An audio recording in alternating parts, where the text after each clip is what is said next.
పూరా లోకల్ 8 మంది ఎంపీలు భుజాలు తడుముకుంటా ఉన్నారు. ఇవాళ గెలిచిన తీరు పట్ల అనుమానాలు ఉన్నాయని మళ్ళీ చెప్తా ఉన్నాను.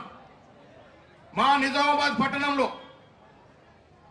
మహారాష్ట్రకు సంబంధించినటువంటి ఎంతో మందికి ఓట్లు నిజామాబాద్ పట్టణంలో ఉన్నాయి. వాళ్ళు మహారాష్ట్రలో ఓటేస్తారు, నిజామాబాద్ లో ఓటేస్తారు. ఒక పౌరుడికి 2 ఓట్లు ఉండొచ్చునా? ఇక్కడ గెలిచిన 8 మంది ఎంపీలు చెప్పాలి, చెప్పే పరిస్థితులు లేరు. నేను మళ్ళీ చెప్తా ఉన్నా, అనుమానాస్పదమైన ఎన్నిక ఈ 8 మంది ఎంపీలు అన్నమాట. రేవంత్ రెడ్డి గారి ప్రభుత్వం ఈ రాష్ట్రంలో కుల సర్వే చేసింది. రాహుల్ గాంధీ గారి కళని సాకారం చేసింది. 56.33% ఈ రాష్ట్రంలో బీసీలు ఉన్నారనే మాట ఒక అఫీషియల్ డాక్యుమెంట్ ఇవ్వగలిగింది.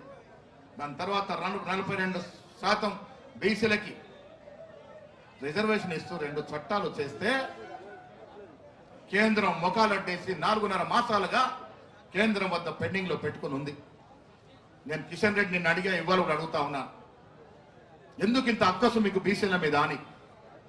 ఒక రెడ్డి బిడ్డ అయిన రేవంత్ రెడ్డి గారు కుల సర్వే చేయంగా లేనిది, 2 చట్టాలకు బీసీలకు ఇవ్వాలంగా లేనిది, నీకెందుకయ్యా కడుపు నొప్పి అనే మాట మాట్లాడుతా ఉన్నా.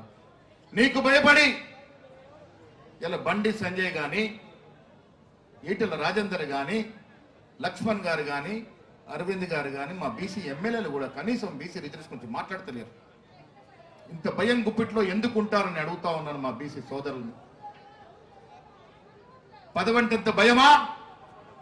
ఎందుకు మీరు బీసీ ప్రధానమంత్రిగా చెప్పుకునే మోడీ వద్దకు వెళ్ళి మా రాష్ట్రంలో కాంగ్రెస్ ప్రభుత్వం బేసిక్ గా 2 చట్టాలు తెచ్చింది, వీరికి చట్టబద్ధత ఇస్తామని చెప్పే స్థితిలో ఎందుకు లేరు మీరు అని అడుగుతా ఉన్నాను. మీరు చెప్పే స్థితిలో లేనప్పుడు మీరు బీసీగా చెప్పుకునే హక్కు మీకు ఎక్కడదని అడుగుతా ఉన్నాను. అందుకే నేను బండి సంజయ్ గారిని దేశ్ముఖ్ అనే మాట నిన్న ఒక మీటింగ్ లో చెప్పినాను. పుట్టుకతో బీసీ అయితే మాత్రం కాదు, మన గణంలో ఉండాలి, మన అలవాట్లో ఉండాలి, మన రాజనీతిలో మన చేసే విధానంలో బీసీ విధానాలు ఉండాలి. అప్పుడే బీసీ నాయకులుగా చెప్పుకుంటాం. నేను ఇవాళ రేవంత్ రెడ్డిని కూడా ఒక బీసీ నేతగా పలకరిస్తాను. దానికి కారణం బీసీలకు 2 చట్టాలు ఇచ్చినాడు కాబట్టి. మరి మీరు బీసీలుగా పుట్టి, బీసీలుగా నాయకత్వం అలటింప చేసుకొని, బీసీలుగా ఎదిగి ఇలా బీసీలకు రావాల్సిన హక్కుల్ని కాల రాస్తా ఉంటే వచ్చే తరాలు మిమ్మల్ని ఎట్లా క్షమిస్తాయి? ఏం ముఖం పెట్టుకొని మీరు వచ్చే తరాలకు జవాబు చెప్తారు అని నేను ఈ బీజేపీ బీసీ ఎంపీల్ని, బీసీ ఎమ్మెల్యేని అడుగుతా ఉన్నాను. మాట అంటే ముస్లిం గురించి మాట్లాడతారు, అదొక నెపం.